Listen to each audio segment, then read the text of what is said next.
जा इथनं.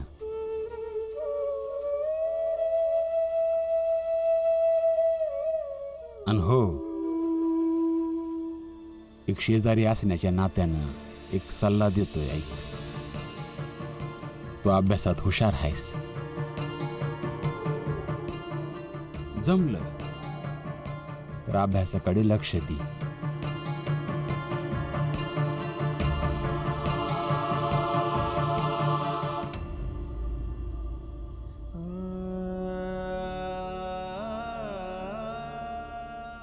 पुरंजन, भीमासनी जरा बी कुणकुण नाही लागली पाहिजे की मी काय काम करतोय. जर त्यासनी समजलं ना तर तो मला काम नाही करू देणार. माझ्यावर लय प्रेम करतो ना, सहन नाही करू शकणार की त्याचा बाबा स्वतःला मारण्याच.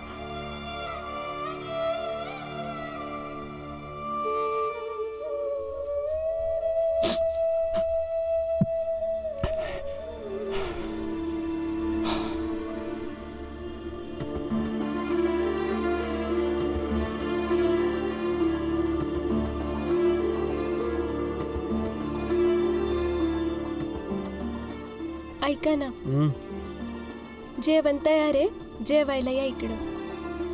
आलोच.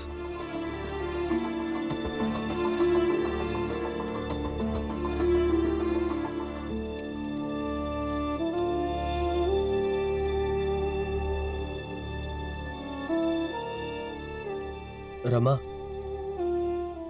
एक गोष्ट सांगायची आहे. जी, सांगा. इथे येऊन बस माझ्याजवळ.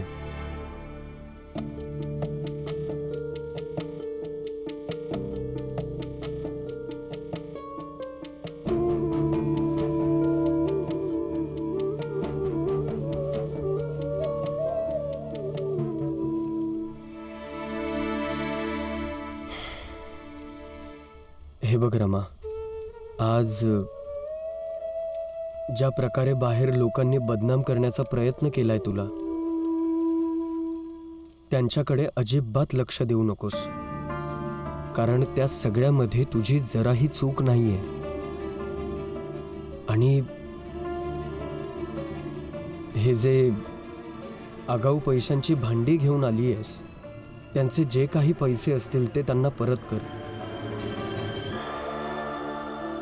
कारण जर हे असेच आपल्याकडे राहिले तर ते आगाऊ पैसे उपकार होऊन बसतील.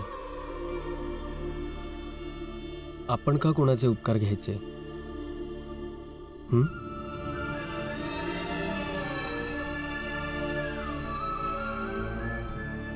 काय झालं, बघतीयस काय? हेच बघतीये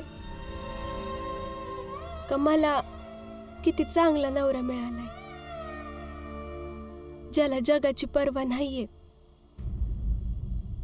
आपल्या बायकोवर एवढा विश्वास आहे तर त्याला सगळं जग खोटं वाटते. मी बी आसपासच्या लय पुरुषांबद्दल ऐकलंय कसं एखाद्या छोट्याशा गोष्टीवरून ते कसे आपल्या बायकोवर आरोप लावते. पण तुमच्याकडे बघून असं वाटतं की अख्ख्या जगात एकच भीमराव आंबेडकर बनलेत.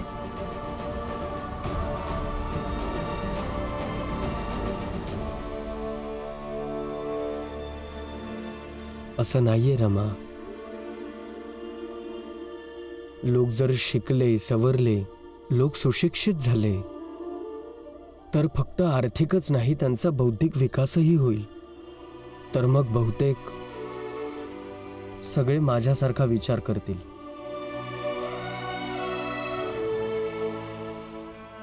मग ते लई चांगलं होईल. प्रत्येक जण तुमच्यासारखा होईल.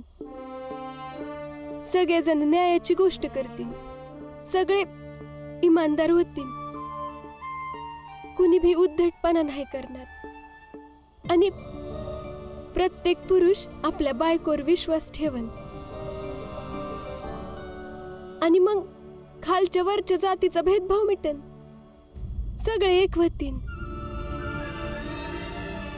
काय खरंच असं होईन का? सांगा ना, खरोखर असं होईन का? का जगामध्ये प्रत्येक माणूस तुमच्यासारखा होईन?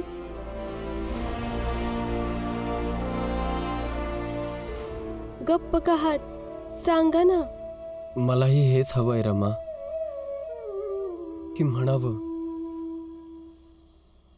नक्की एक दिवस असा येईल जेव्हा सगळे लोक न्यायाच्या गोष्टी करतील. समाजात प्रत्येक ठिकाणी समानता असेल, पण यावर विश्वास बसत नाहीये आणि म्हणायची हिंमतही होत नाहीये. आज मी 35 लोकांना भेटलो रमा, परंतु एकानेही ना माझं म्हणणं ऐकून घेतलं ना समजून घेतलं. अशामध्ये असं वाटतं की जर हे असं कधी झालंही तर तो दिवस खूप दूर आहे. परंतु हो, उमेद असली पाहिजे रमा. संघर्षाच्या मार्गावर चालू तर हळूहळू का होईना त्या दिवसापर्यंत पोहोचत राहू. आणि काय माहिती, एका दिवशी पोहोचूनही जाऊ.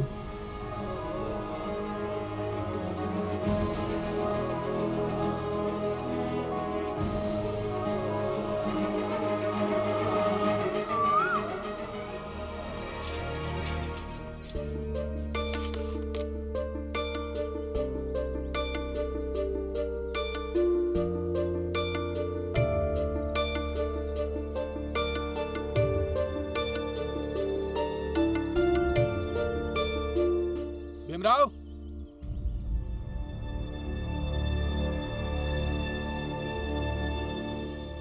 भीमराव,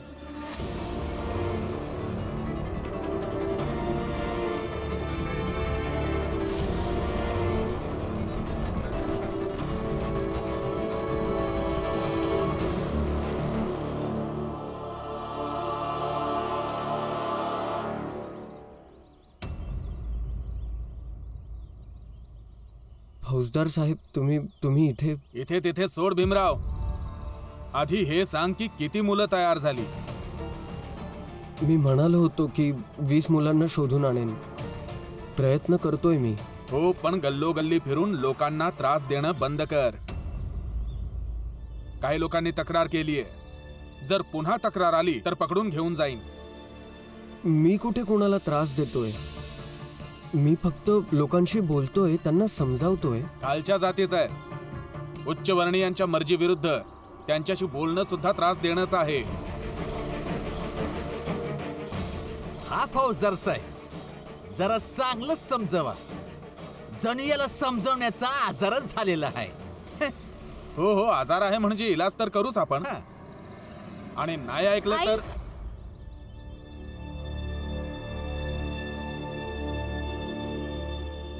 दूध घ्यायला गेलेली तिकडं, पण ते चाळीतले माहितीये काय बोलले?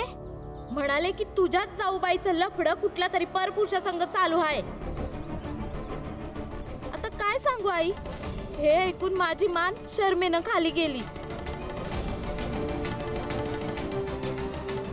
जाऊबाई म्हणजे?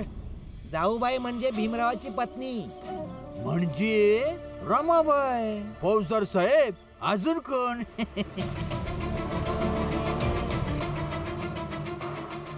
हे घ्या भीमराव.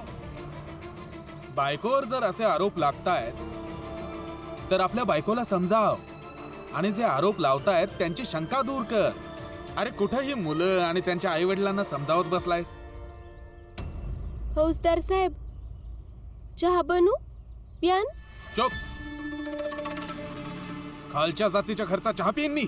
सकाळी सकाळी खालच्या जातीवाल्यांसोबत बोलू शकता? मग मला वाटलं काय माहिती चहा बी प्यान तुम्ही. सुधर लवकर भीमराव. पुढच्या वेळी समजावणार नाही, सरळ आतमध्ये लॉकअप मध्ये टाकेन.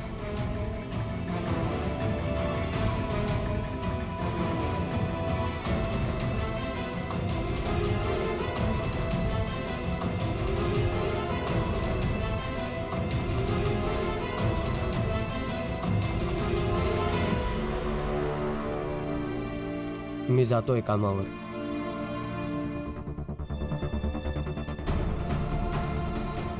चला तुम्ही सगळे पण जा, आपापले कामं करा.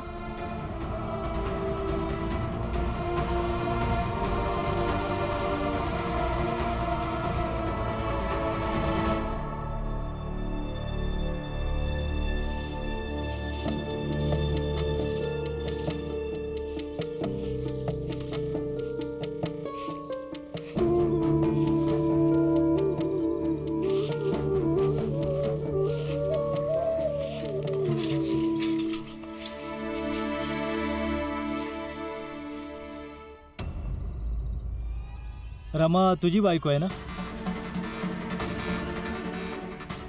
बरं, म्हणजे तुझ्या बायकोचं दुसऱ्या पुरुषाबरोबर प्रकरण सुरू आहे.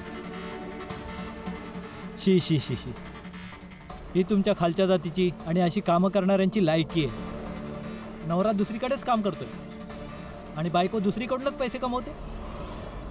देव रक्षण करो तुमच्यासारख्या लोकांपासून. आधी आपल्या रागावर नियंत्रण ठेवायला शिका. संपूर्ण नियंत्रण. असे नियंत्रण की कोणतीही परिस्थिती, कोणतीही व्यक्ती तुम्हाला थोडंही विचलित करू शकणार नाही.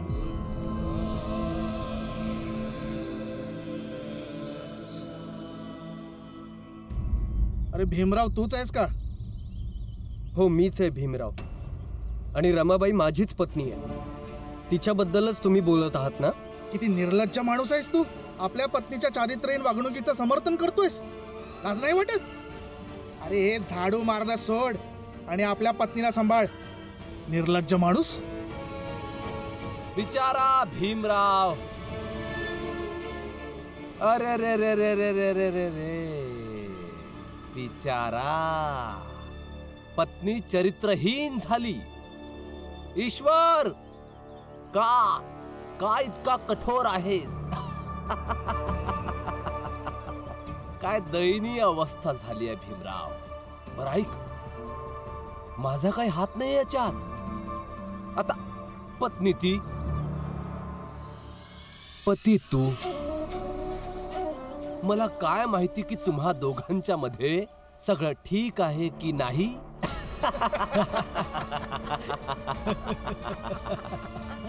आता कळलंय ना तुम्हाला? आता निघा इथून तुम्ही सगळे. जाऊ. कुठे जाऊ? हा, तुला माहिती आहे ना की हीच वेळ आहे तुझ्या सोबत उभं राहण्याची. आता भीमराव, तू स्वतः विचार कर. आजपर्यंत असं झालंय का की तुझ्या सोबत काही वाईट झालं आणि मी नसणार तिथे? बघ काय अद्भुत दृश्य आहे. हातात आहे याच्या झाडू. शिक्षण दिलं याने सोडून. पत्नी झाली आहे याची चारित्रहीन. कमाल आहे. हे सगळं बघून ना भीमराव, आत्मा पण खुश झालाय. संसारात सर्व ठिकाणी फक्त दुःख आणि दुःखच आहे. प्रथम दुःखाला अनुभव, जेव्हा ते जाणवेल तेव्हा शोधा. मला त्या बौद्ध भिक्षुकांना शोधायला हवं. ते माझ्या अशांत मनाला शांत करण्याचा उपाय सांगतील.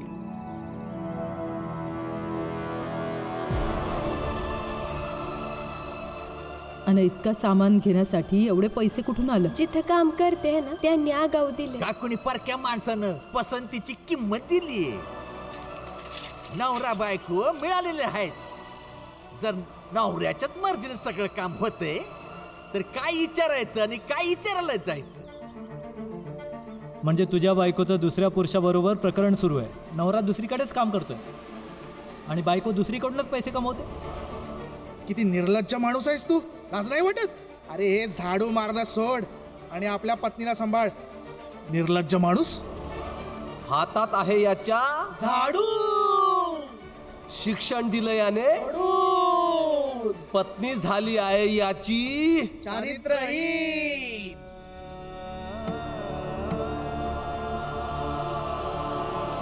जिजाबाई, जिजाबाई, बाहेर ये.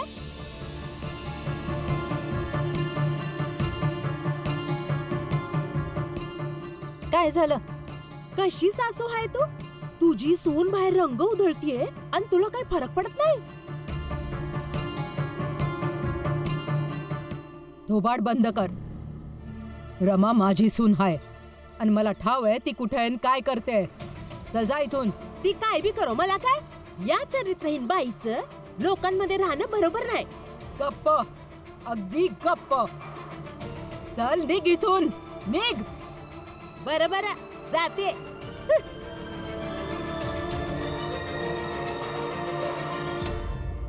कोणाकोणाचं तोंड बंद करणार तुम्ही? कोणाचं करल किंवा नाही, पण तुझं तर नक्कीच करल. आणि तू गप्प बसायचं.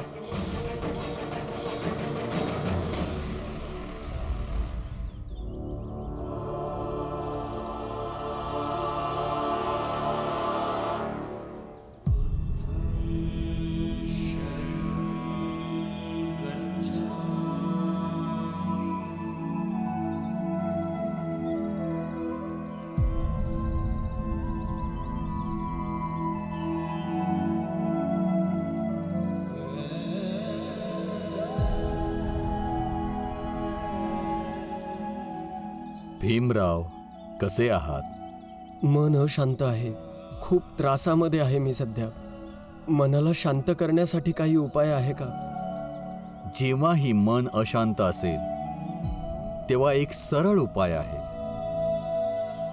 डोळे बंद कर आणि जे मी म्हणतो ते तूही म्हण. बुद्धं शरणं गच्छामि. बुद्धं शरणं गच्छामि. धम्मं शरणं गच्छामि. धम्मं शरणं गच्छामि.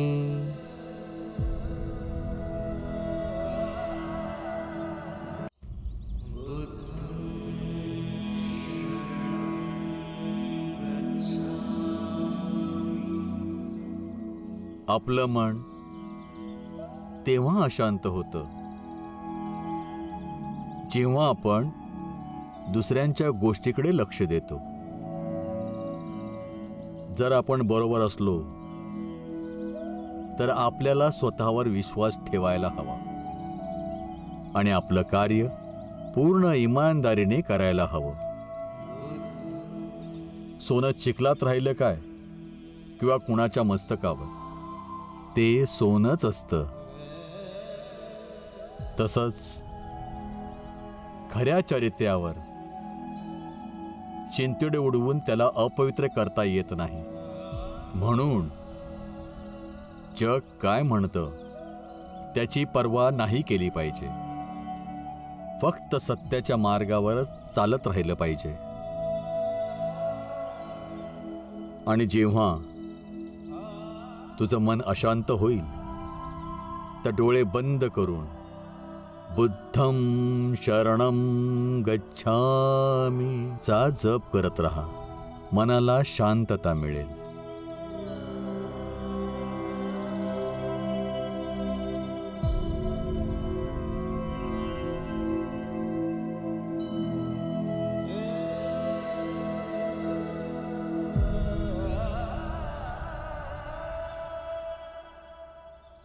बुद्धं शरणं गच्छामि.